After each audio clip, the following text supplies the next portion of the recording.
Hola a todos, ¿cómo están? Bienvenidos a este canal. Yo soy Danitza Laura Suere, estudiante de la Universidad Nacional Autónoma Alto Andino de Tarma, y estoy muy feliz por realizar este primer podcast. En este primer episodio vamos a estar hablando del proceso de elaboración de artículos científicos. Espero que toda la información que reciba sea para poder ayudarte a crecer y aprender un poco más de cómo elaborar un artículo científico. Así que empecemos. Para poder redactar el artículo científico nos dan los siguientes pasos y los autores son Mireia Cisneros Estupiñán y Giovanni Olave Arias. Proceso de elaboración de artículos científicos. Empecemos por el título. Desde una perspectiva funcional, el título es la parte del artículo que sirve para informar el tema tratado en el texto. Por esta razón, el título responde a la pregunta ¿de qué se trata esencialmente el contenido? Y funciona como etiqueta o nominación del trabajo. Esta función de identificación se extiende hasta su utilidad en los buscadores y bases de datos, donde resulta definitivo para hacer que el artículo sea visible y tenga potencial de difusión. Por otra parte, el título instaura la primera forma de relación entre el autor, investigador y sus lectores, presentándoles sintácticamente el trabajo realizado con cierta autonomía del contenido mismo. El título invita al interés o desinterés por parte del lector para su lectura completa, acudiendo al uso de una construcción enunciativa específica que acota al grupo de interés de los lectores potenciales. El título es un sintagma nominal que, por lo tanto, no está sujeto a juicio proposicional, dictómico de falso o verdadero, como es una oración gramatical. Nunca incluirá un verbo conjugado. No obstante, las políticas editoriales de cada revista suelen indicar normativamente la redacción de títulos para su publicación, aceptando en ocasiones que se estructure de manera oracional e inclusive interrogativo. De acuerdo a Cisneros 2006, un título debe tener al menos estas características. Breve. Ojalá no sobrepase de un renglón. Las normas APA limitan la extensión del título a 12 palabras como máximo. Completo. Debe representar la idea del contenido general del trabajo. 2 o 3 palabras. Puede que no sean suficientes. Preciso y adecuado. Debe ser congruente con la idea principal y los objetivos. Concreto. Debe evitarse las ambigüedades. En ciertos casos se puede clarificar con subtítulos. Ahora vamos a ver. En la redacción de artículos se presentan los 10 errores más frecuentes en la redacción con la titulación de artículos científicos, encontrados y corregidos en los procesos de arbitraje de algunas revistas especializadas. 1. Abreviaturas, paréntesis. 2. Extensión excesiva e innecesaria. 3. Fórmulas. 4. Gerundios. 5. Incoherencia global. 6. Laconismo excesivo. 7. Punto final. 8. Redundancias metodológicas. 9. Subtitulados. 10. Transposición de eventos comunicativos. Ahora vamos a ver a los autores. El nombre que aparece después del título en la línea de autor permanece a quien asume la responsabilidad del documento escrito. Esto es, quien está dispuesto a sostener lo que enuncia e implícitamente asegura que el texto cumple con todos los requisitos formales y éticos que la publicación científica implica. En la revisión de esta parte del artículo, llamaremos la atención sobre 6 casos y aspectos comunes que generan discusiones e incorrecciones y inquietudes en el arbitraje. Primero, prestigio de la coautoría. Se refiere a la actitud positiva o negativa frente a un artículo que es presentado por varios autores. Formalmente, no existen limitaciones sobre la cantidad de personas que pueden aparecer en una línea de autor. Sin embargo, Hay que decir que un artículo con más de 4 autores puede generar resistencia entre los editores, quienes llegan a sugerir la revisión de las contribuciones de las personas involucradas y el desplazamiento de algunas hacia un apartado de agradecimientos, previo al listado de referencias bibliográficas. Como segundo, coautoría inmerecida. Sucede cuando aparecen como autores personas que no realizaron contribuciones significativas en el proceso de investigación y en la escritura del artículo. Esto puede generar conflictos de intereses que, si bien son ajenos al arbitraje, terminan involucrando a los comités editoriales de la revista. Como tercero tenemos a la coautoría no reconocida. Omitir el crédito de un autor es una grave falta que a veces genera reclamos directos a los editores, quienes pueden llegar a rectificar erratas por descuido de sus procesos de impresión, o bien poner en evidencia que un autor ha negado el reconocimiento a otros colegas en un artículo de investigación. Cuarto, desorden de coautoría. Se trata del orden de presentación de los autores en trabajos colaborativos, es decir, que en la actualidad el autor que aparece primero es leído como el mayor contribución ha hecho a la escritura del artículo. Por esta tendencia, el orden de líneas del autor también comunica, y es importante que los autores tengan conciencia de ello para establecer sus acuerdos a la hora de presentar manuscritos. En el 5 tenemos inconsistencia en la presentación del autor. Alude a la necesidad de generar ciertas homogenizaciones en la presentación del nombre y apellido del autor investigador a lo largo de su recorrido profesional en el envío de manuscritos. Por último tenemos omisión de datos. En algunas ocasiones se omiten datos en la línea de autor, por descuido en la lectura de las políticas editoriales que, por ejemplo, admiten la inclusión de sus títulos académicos y o profesionales, así como la afiliación institucional y la dirección de contacto. En la actualidad, solamente la electrónica, Gmail y del primer autor. Ahora, como otro punto vamos a ver el resumen.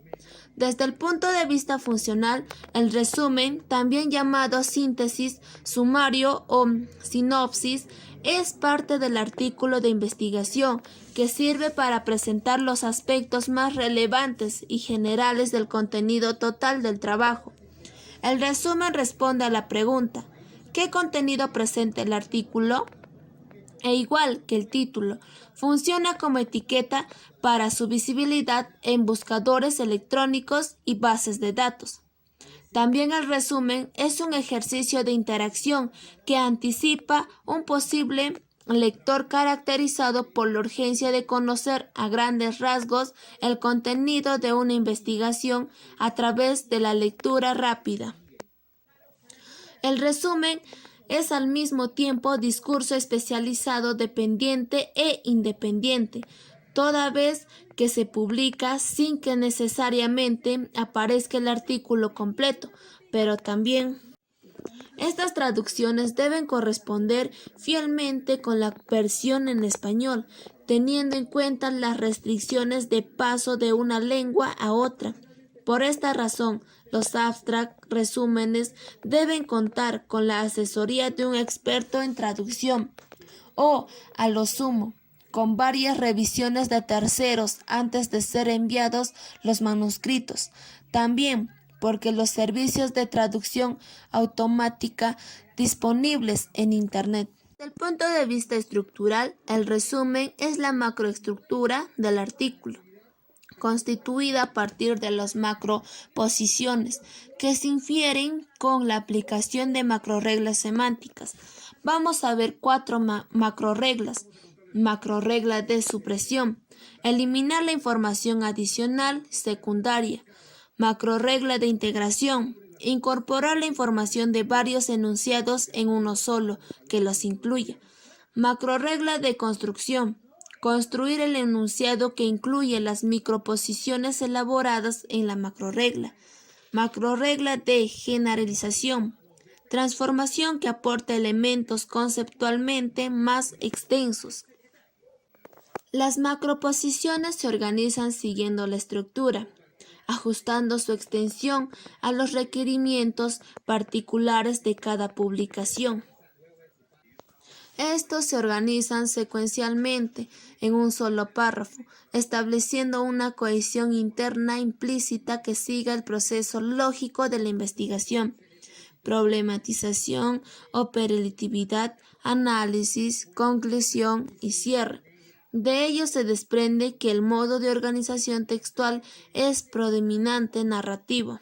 Desde el punto de vista estructural, el resumen es la macroestructura del artículo, constituida a partir de las macroposiciones, que se infieren con la aplicación de macrorreglas semánticas.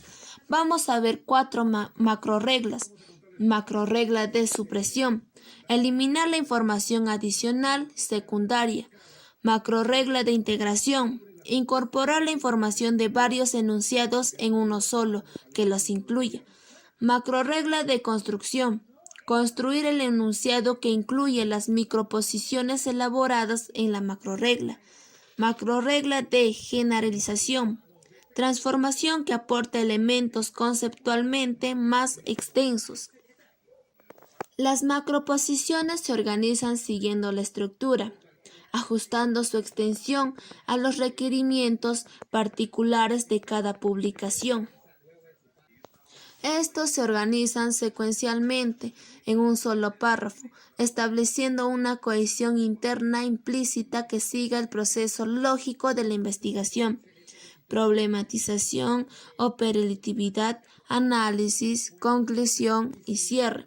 De ello se desprende que el modo de organización textual es predominante narrativo.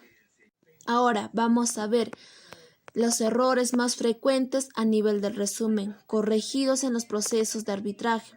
El orden de presentación es alfabético. Errores de modalización discursiva. Impresión en las traducciones. Inclusión de referencias a tablas y o figuras. Inclusión de referencias y citas bibliográficas. Incoherencia entre resumen y contenido. Redacción en varios párrafos. Repetición del título en el artículo. El otro punto sería las palabras claves. Desde una perspectiva funcional, se define como la parte del artículo que condensa en pocos términos, generalmente de 3 a 5, de acuerdo con cada política editorial, su contenido completo. La funcionalidad es idéntica a la del resumen y al título, en cuanto al etiquetado del artículo, y responde a la misma pregunta del primero con una respuesta todavía más sintética. Es necesario diferenciar las palabras claves de los descriptores. Las primeras son conjuntos de términos controlados internamente a partir de las ideas del documento, con base en lo que el autor considera semánticamente más representativo.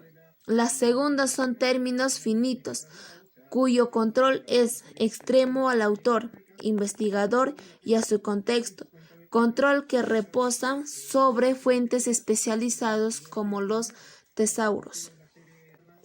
Las palabras claves representan el ajuste que realiza el autor investigador de la elección de los términos que considera fundamentales en su artículo. Con respecto al uso más común de estos dentro del campo disciplinar como proceso de ajuste, es una acción que tiene dependencia con los tesauros bajo la intencionalidad de hacer más visible su trabajo.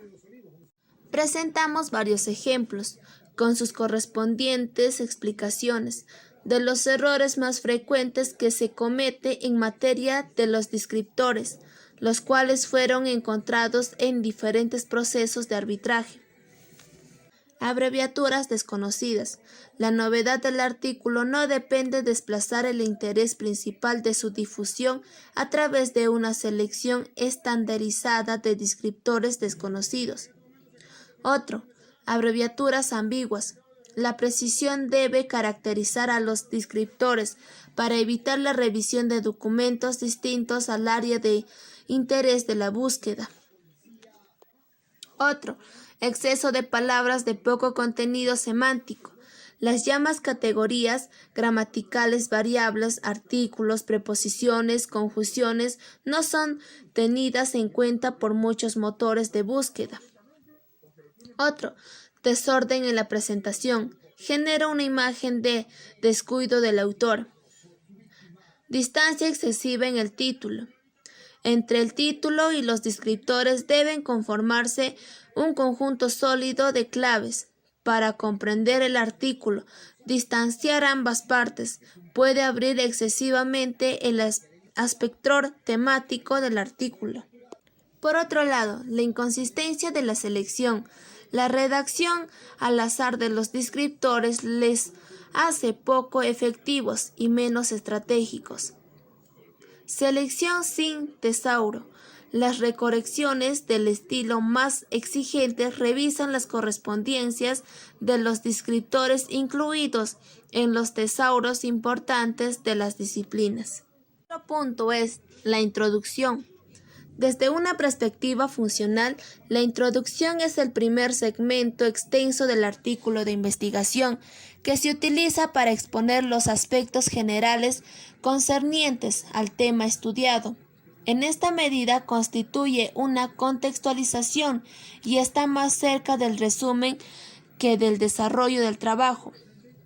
La introducción se ha definido como la carta de presentación del resto del artículo. Esta idea redunda sobre el estado actual de la lectura del contexto científico en la actualidad. Actividad caracterizada por la rapidez y la exigencia de concreción de los datos. Los lectores ocupados ven en la introducción una síntesis de trabajo más amplia que el de resumen, pero que demanda menos tiempo de lectura con respecto a la totalidad del artículo. Otro punto es la introducción.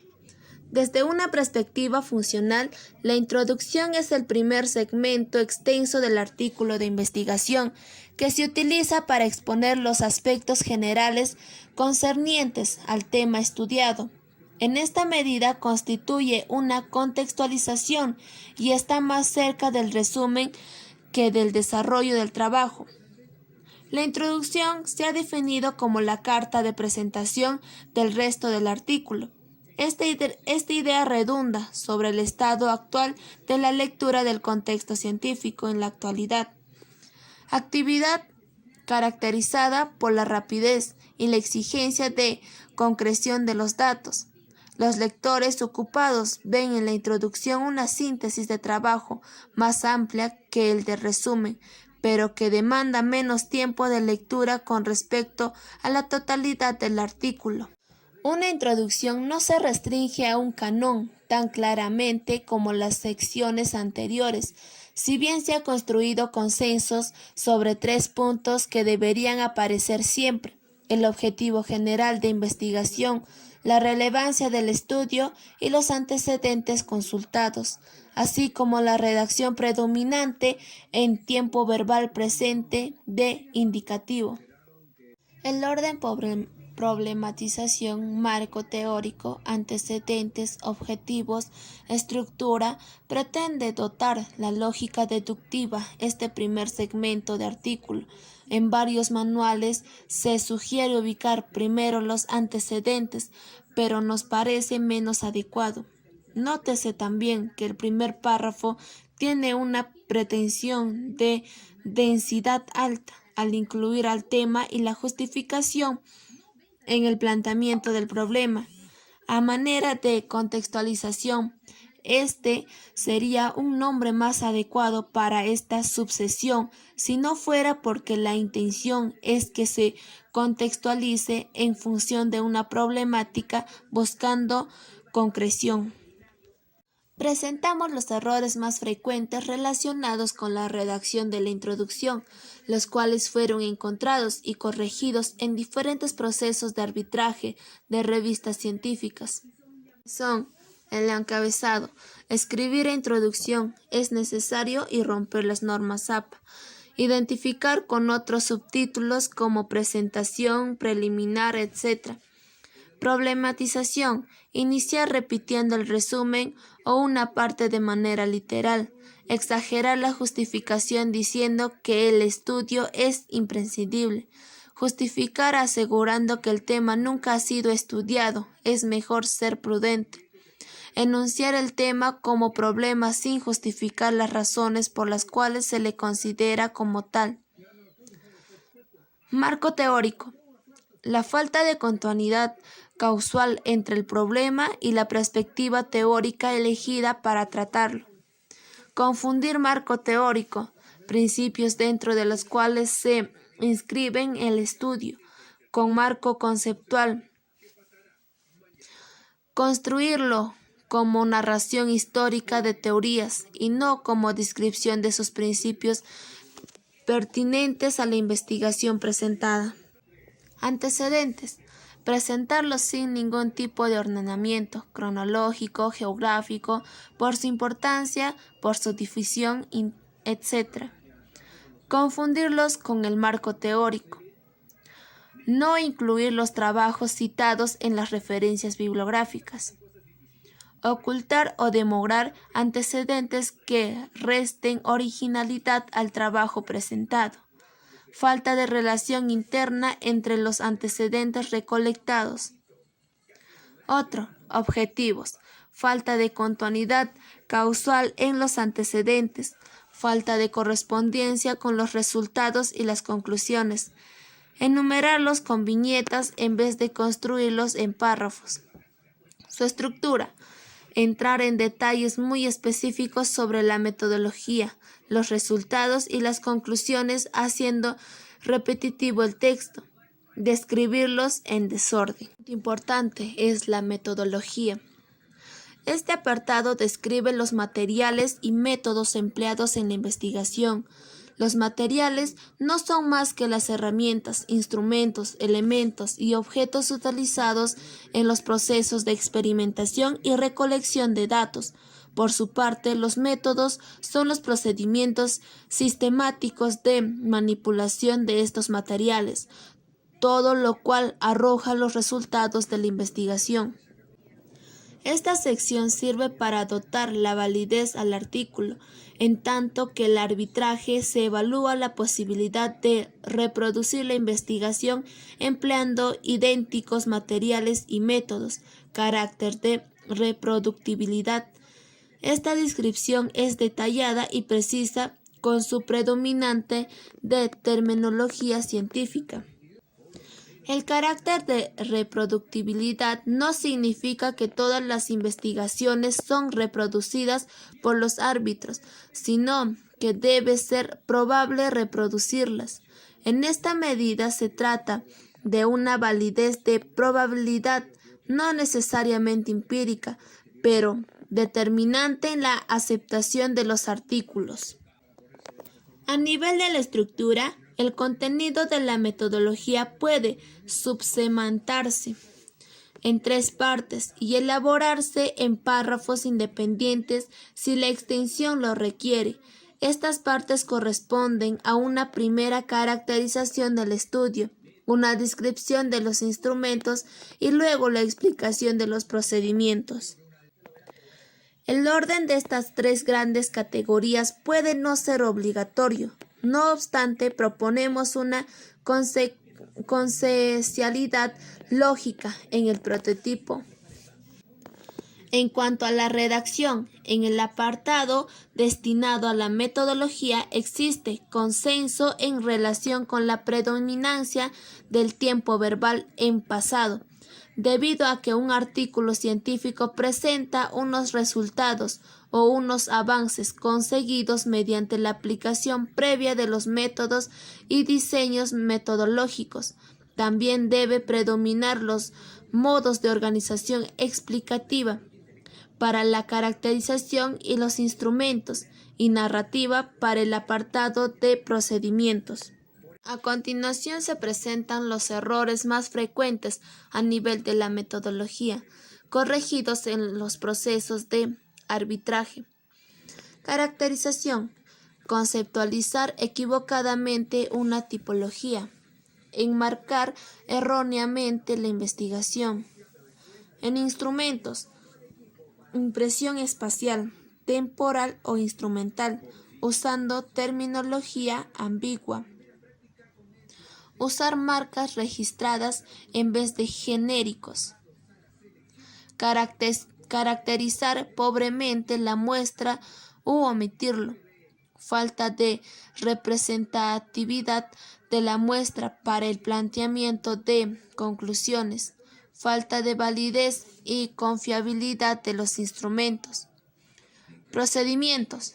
Falta de correspondencia entre instrumentos y procedimientos.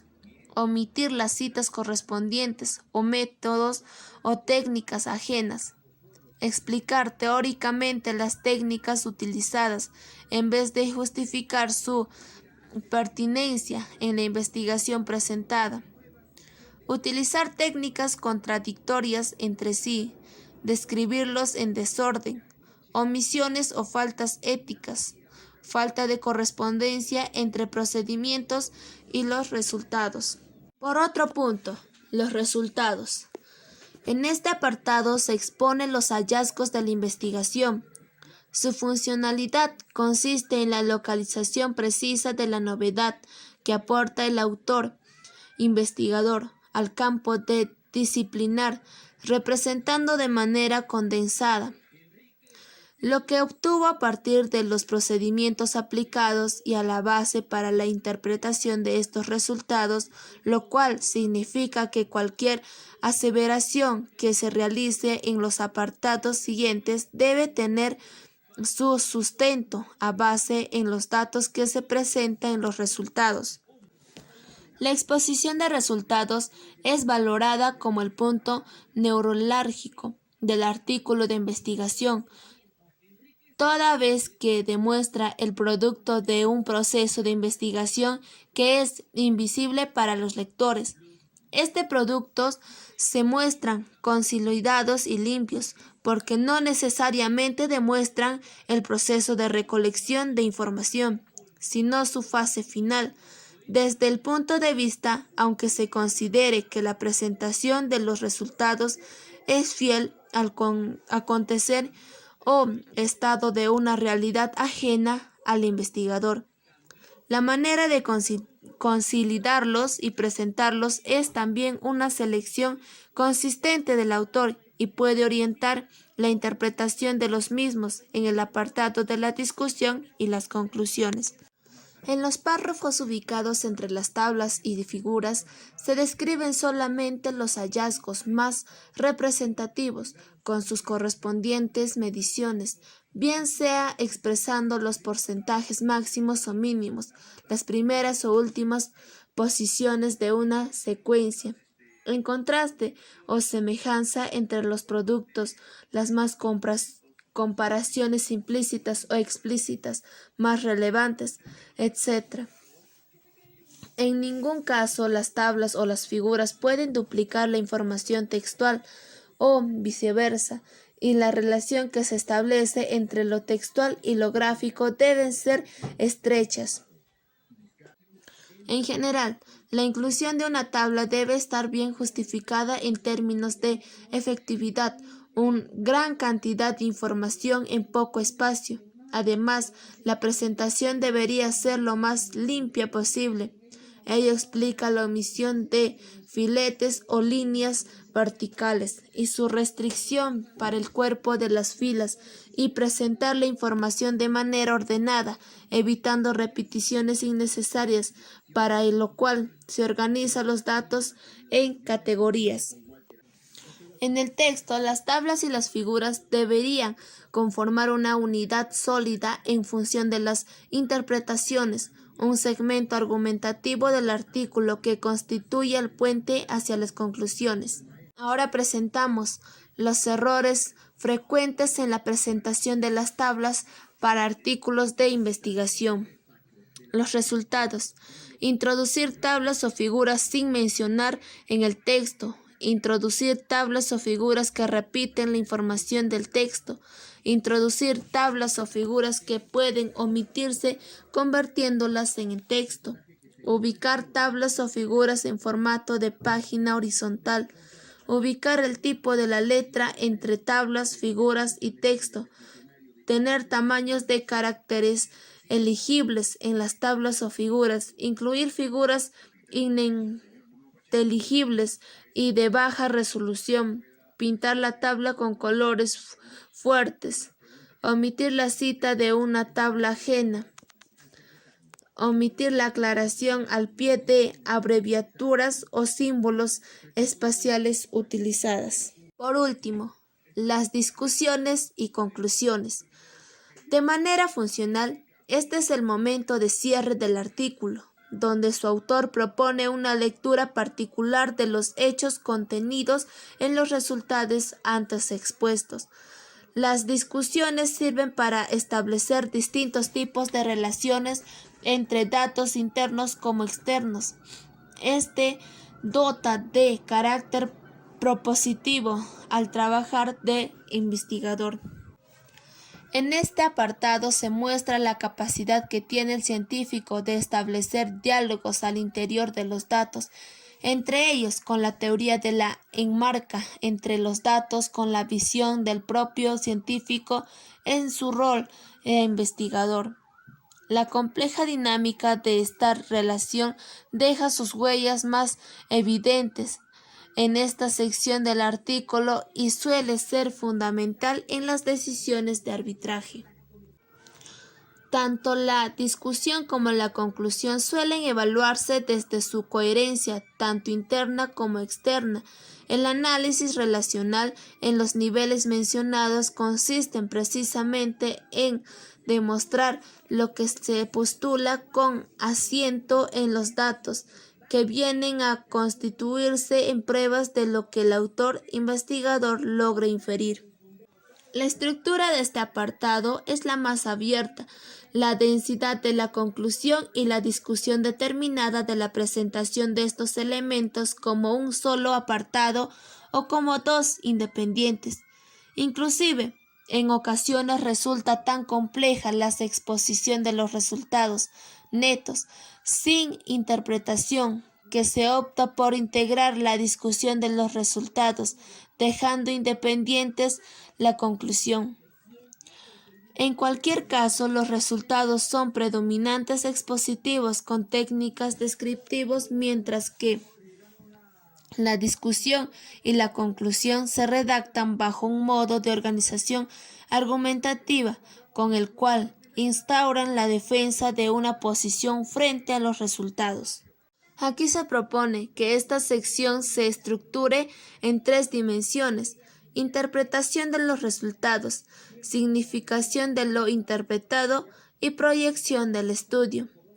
Estos son los niveles predominan el análisis relacional de los datos y se integran al marco teórico, los objetivos y las hipótesis a los hallazgos realizados. En consecuencia, con lo que acabamos de mencionar, presentamos los errores que se cometen con mayor frecuencia en relación con la redacción de los partes, que contienen los correspondientes a la discusión y a las conclusiones. Esto es interpretación, limitarse a asumir el trabajo en este aparato. Sobreinterpretar los datos o hechos sin sustentación suficiente. Omitir las relaciones importantes para la demostración de la hipótesis. Abrir varias polémicas sin profundizar en ninguna de ellas. Forzar los datos a la teoría o viceversa. Por otro, significación. Iniciar el párrafo con frases obvias como en conclusión. La conclusión es omitir la mención de antecedentes fácilmente reconocibles. Replicar estudios sin presentar avances o ningún tipo de novedad. desviar el trabajo de sus objetos principales. Proyección. Ser categórico u absolutista en la enunciación de postulados. Presentar resultados que desborden las limitaciones del estudio. Confundir las conclusiones de trabajo específico con la conclusión o cierre del tema que, en ciencia, conviene dejar abierto. Les agradezco mucho por llegar hasta la parte final. Espero que les haya gustado mucho este podcast. Espero hacer otro muy pronto de otros temas y nos vemos hasta otra oportunidad.